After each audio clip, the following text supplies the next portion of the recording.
Hi, fantastic English fluency tips and more with Charles. How are you doing today? Here we go with a short one on want to and going to. Hope you can see those. Yes. Want to becomes wanna. Going to becomes gonna.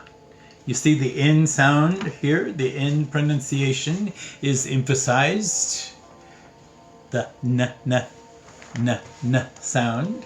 So you don't want to miss that up and go You want to say na. Get the tongue really clear there. I want to go. Not a la but a na. This ne. Okay, let's go to this for practice. Let's go with number one, shall we? Number one is want to. Wanna. Let's have a sentence. I want to go shopping. I want to go shopping. Yeah.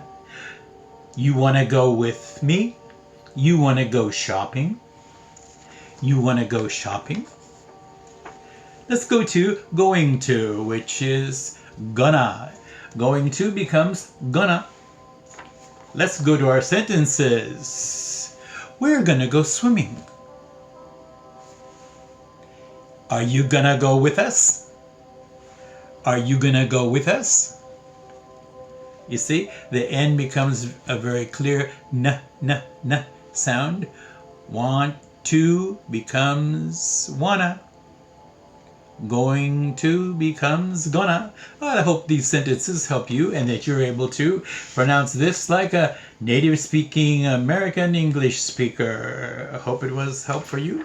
Give me a like and a subscribe, and yes, turn on your notifications so you will get more info from fantastic English fluency tips and more from Charles. Good being with you. See you next time.